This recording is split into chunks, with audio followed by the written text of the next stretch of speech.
Capítulo 188. O jovem hostil de armadura dourada. Grandes mentes pensam da mesma forma, gerente ri. Eu notei isso também. Esses camundongos fedorentos e escorregados não se atreveriam a se aproximar de nós porque sabem que não são páreo para nós. É por isso que eles usam tal método. Faye de repente pensou sobre o que o rei de Blackstone fez antes. Toda vez que a noite se aproximava, o rei de Blackstone mandava o príncipe Ike liderar um esquadrão de cavalaria e continuamente incomodar o acampamento de Faye, e Faye vagamente já se lembrou de outra coisa. Mas eles sabem que não serão capazes de matá-lo com esses meios, porque ainda o fazem isso. O gerente Redknapp naturalmente entendeu que esta série de ataques tinha como alvo o rei de Chambord. Ele e a caravana Soros estavam lá por acaso. No entanto, além de curiosidade, ele não pensou em evitar essa praga de Chambord. Afinal, para um homem de negócios, havia um credo que havia sido gravado na medula e em seus ossos. Era absolutamente impossível não pagar um preço para obter um retorno enorme, e antes de fazer qualquer investimento, eles primeiro se teria que deixar a si mesmo julgar taxa de retorno. E obviamente, de acordo com as observações recentes de Redknapp, especialmente de quando o rei Chambord demonstrou força extraordinária durante a luta com os mercenários Blood Edge, seu guarda pessoal Fernando Torres e a montanha de carne Oleg também mostrarão sua força, Redknapp se tornou ainda mais convencido que o perigo que a caravana Soros experimentaria era absolutamente digno do valor oculto deste rei de Chambord. Enquanto o lucro estivesse lá, os empresários nunca seriam menos corajosos do que os mercenários mais loucos. Quem sabe? Talvez eles estejam ganhando tempo para se preparar para alguma coisa. Talvez eles queiram nos cansar. Faye deu de ombros e disse, como se não fosse um grande problema em suma, esses caras são definitivamente maliciosos. Pensar sobre isso é muito problemático, a verdade será revelada um dia de qualquer maneira. Eu tenho essa premonição de que alguém está esperando por nós na frente. Talvez, nós nos encontremos logo. Depois de tratar os feridos, Faye comandou e o exército começou a acelerar sua marcha. Faye disse a Angela para voltar à carruagem mais segura em que a princesa mais velha estava, e ao mesmo tempo, a fim de evitar mais ferimentos desnecessários por ser pego de surpresa, Faye chamou todos os cavaleiros do Zodíaco de volta, e mudou para modo druida ele mesmo. Neste momento, o personagem druida nível 32 já poderia convocar 5 lobos espirituais e 3 corvos. Faye espalhou todos esses animais e começou a monitorar de perto os arredores.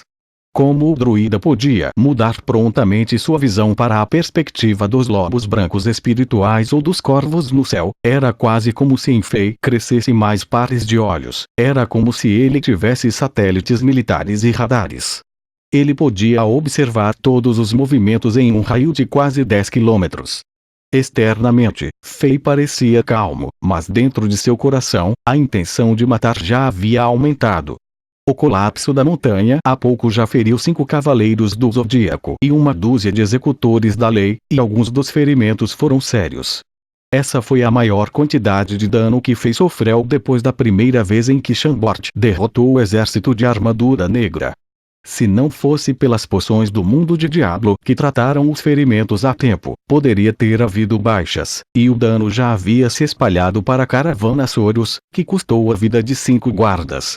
Esses ataques furtivos desprezíveis um após o outro, quem poderia imaginar o que esses ratos desprezíveis faria a seguir? E se alguém realmente morrer? Você está brincando comigo. Meus guerreiros não estão destinados a morrer aqui. Faye já se decidiu em sua mente, ele com certeza fará algo brutal com aqueles caras sorrateiros sem rosto. O pôr do sol é como sangue, morrendo vermelho nas pastagens diante de seus olhos. O cenário era como uma pintura, tão serena. De repente, uma figura muito alta e magra apareceu lentamente no topo de uma pastagem amarela. Ele usou a mão trêmula e lentamente tirou o elmo preto. Abaixo dela havia um rosto magro com um par de olhos marejados. Olhando para o rio correndo e para um imponente castelo que ficava entre as montanhas, ele não conseguia mais reprimir suas lágrimas. Ele respirou avidamente o ar que carregava o cheiro de sua terra natal, e se deixou cair os joelhos no chão. Ele começou a beijar apaixonadamente a terra sob seus pés, e seu corpo já havia começado a tremer de forma excitante. Cidade de Chambord, finalmente voltei vivo. Este homem de repente levantou-se com as mãos no ar como se levantasse sua própria alma, e então soltou um rugido furioso. Com o rugido, mais e mais figuras começaram a aparecer atrás dele e correram loucamente para o topo da montanha. Eles estavam todos em panos esfarrapados e vestidos com armaduras negras que não eram adequadas para seu tamanho. Depois de uma jornada tão longa, eles ficaram exaustos, usando as lanças e espadas originalmente usadas para matar como bengalas. Sua energia estava totalmente esgotada, e todos eles confiaram na fé inabalável em seu coração para poder voltar aqui. De volta, estou mesmo de volta. Chambord, minha cidade, estou de volta para vê-la novamente, ó Deus, eu não estou sonhando, estou. Este grupo de pessoas eram os escravos das minas que foram finalmente escoltados de volta por Lampard, Drogba, Pierce e 20 ou mais cavaleiros do Zodíaco. Depois de experimentar a vida infernal no reino de Blackstone, vivendo todos os dias com medo da morte no próximo segundo, vendo camaradas sendo mortos pelas minas em colapso ou para os açougueiros e seus supervisores. Todos pensavam que talvez nunca mais poderiam beber do rio Zoli ou ver a muralha da cidade de Chambord novamente, mas agora o cenário apresentado diante de seus olhos finalmente os deixava completamente loucos. De repente, uma exclamação proferida da multidão. Um homem de 50 anos caiu do cavalo e, quando as pessoas o levantaram, ele não estava mais respirando. Dick Dade está morto. Na verdade, seu corpo já tinha passado do limite. Se não fosse por ele segurando seu último suspiro para dar uma última olhada na pátria-mãe Chambord, talvez ele já tivesse morrido na estrada. Algumas pessoas choravam, talvez agora que ele sentiu que seu desejo foi finalmente concedido, ele passou dessa para outra vida. Agora ele pode ser enterrado em sua terra natal. Este grupo de pessoas tinha emoções mistas, era como um sonho. Lampard, Drogba e Pierce rodaram e giraram para proteger a multidão, e não puderam deixar de suspirar depois de ver aquela cena. O velho Dick inesperadamente segurou seu último suspiro até que viu sua terra natal, e antes disso, até a morte foi interrompida por esse velho homem. Lampard despachou um cavalo rápido para a cidade de Chambord para relatar as notícias de seu retorno. Naquele momento, um grupo de batedores em cavalos apareceu atrás deles. Eles correram para o lado de Lampard e sussurraram. O rosto de Lampard mudou instantaneamente. Ele olhou para os compatriotas, ainda comemorando loucamente por seu retorno, baixou a voz e perguntou: quão longe? Eles entraram em nossas fronteiras, ainda há 1 hora de cavalgada de nós, malditos ladrões, eles ousam invadir nossa cidade de Chambord tão descaradamente. Eles realmente não sabem como é bom estar vivo. Mas agora o tempo é curto. Paul, acelere imediatamente a marcha deste grupo, mantenha a boa ordem e tente o seu melhor para que todos possam entrar na cidade dentro de 1 hora. Didier Drogba, envie um cavalo para ir reportar ao Sr. Bast e ao Sr. Brook. Há um inimigo forte atacando, então prepare-os para lutar. Então você vem comigo e cobre a parte de trás. Lampard logo tomou a decisão mais correta. Na área da fronteira do reino subsidiária de nível 4 Tadek, na região da Montanha Trovão, havia um terreno estreito e perigoso chamado Onilinsky. Em ambos os lados do Onilinsky havia penhascos imponentes. Os penhascos eram lisos, incapazes de ser escalados, e não havia vegetação em crescimento. Alguns caras sorrateiros em mantos negros estavam ocupados se preparando para algo em cima de uma pedra gigante no topo do Onilinsky. Ao mesmo tempo, algumas pessoas estavam de pé no alto, vigiando, olhando para a distante estrada da montanha e, ao mesmo tempo, insistiam. Depressa, eles estão quase aqui na estrada da montanha distante. Apareceu um grande grupo de pessoas que se moviam rapidamente. Mas, de repente, naquele exato momento, com um som estridente e rouco, uma sombra com uma rajada de vento veio direto para o meio deles. As poucas pessoas de manto negro ergueram a cabeça e apenas sentiram a visão escurecer e a dor aguda. 3 corvos negros mergulharam violentamente neles, e até arrancaram diretamente os olhos de 3 deles com seus bicos semelhantes a farpas de aço. Ah! Não! Socorro! Os 3 ladrões desafortunados que perderam os olhos gritaram de dor e rolaram pelo chão.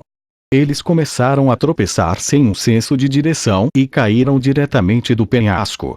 Isso foi caótico. Ao mesmo tempo, lobos gigantes cobertos de pelo branco puro surgiram do nada, cercando os 4 homens restantes em mantos negros e começaram a morder ferozmente. Esses lobos gigantes demonstraram uma força chocante que estava muito além do nível 3 da besta mágica feroz lobo do vento. Logo, no topo da montanha de pedra foram deixados pilhas de ossos espalhados, trapos e sangue.